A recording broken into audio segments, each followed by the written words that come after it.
We're always told that creativity is this amazing, wonderful thing, right? But what if we've got it all wrong? Today, we're going to dig into a really powerful argument against creativity, or at least against the way we usually think about it.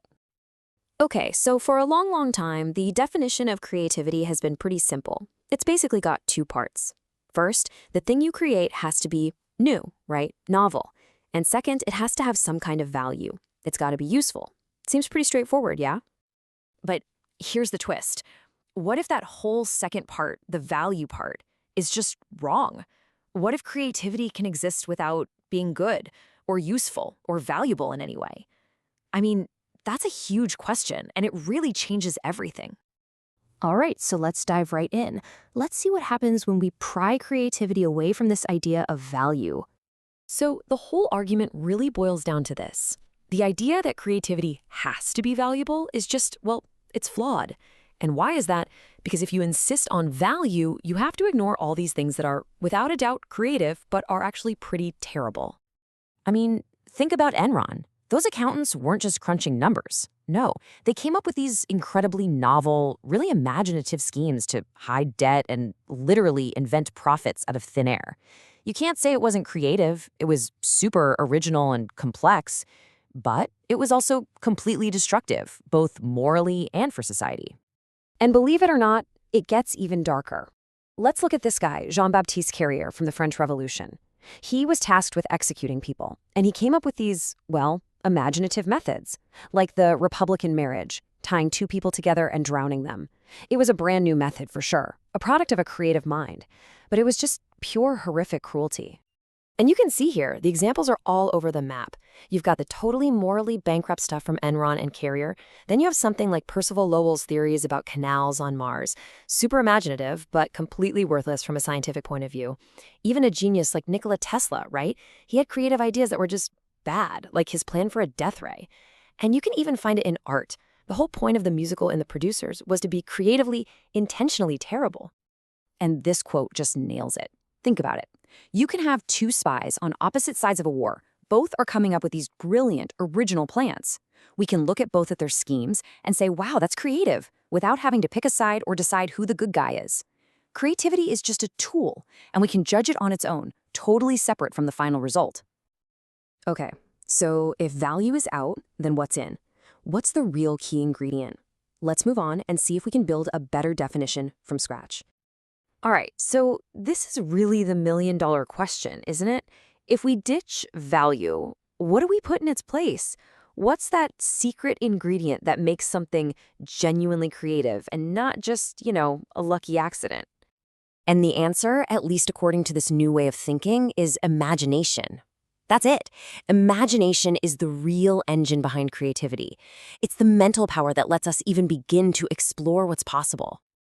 And what's so cool about this new view is how much it opens things up. The old way was simple. Novelty plus value. Done. But this new view keeps novelty, swaps out value for imagination, and then adds two more really important things. Fertility. That's the ability to come up with a bunch of different ideas.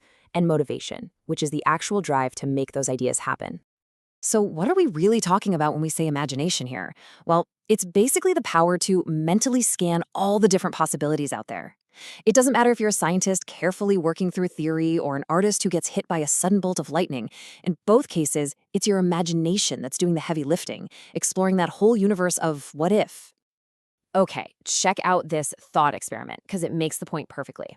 Imagine someone who's had a stroke. They're trying to write, but instead they accidentally create these beautiful, totally new patterns.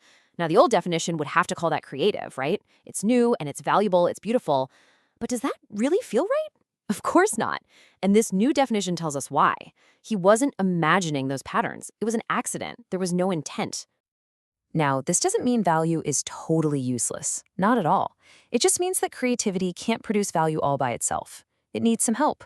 It needs a couple of, let's call them, unseen partners. And here's the absolute key. For imagination to actually lead to something valuable, it needs guidance. It needs some direction.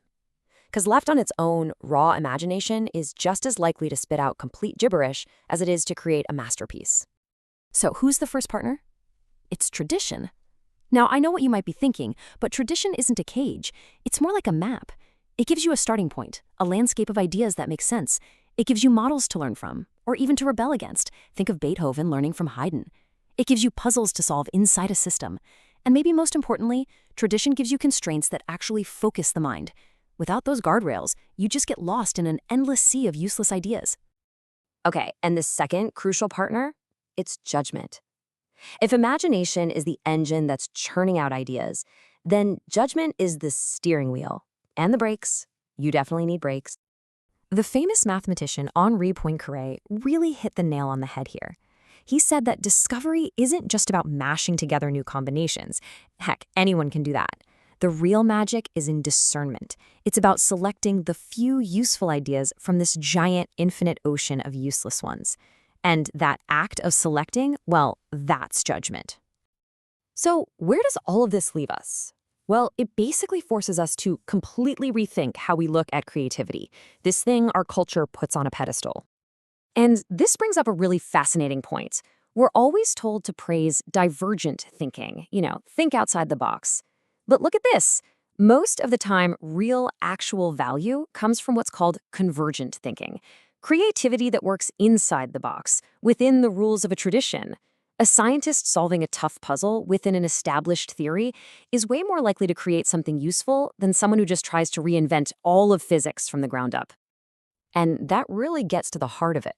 The goal isn't just more creativity for the sake of it. No. The real goal is what you might call the imaginative transformation of tradition. It's about using that amazing creative spark, not just to blow everything up, but to thoughtfully build on and improve the incredible work that other people have already done. So I want to leave you with this final thought. In a world that absolutely worships creativity, have we maybe forgotten about its most important partner? Maybe it's time we started praising good judgment, that quiet, subtle skill of picking the right path, just as loudly as we cheer for the big, flashy, brand new idea.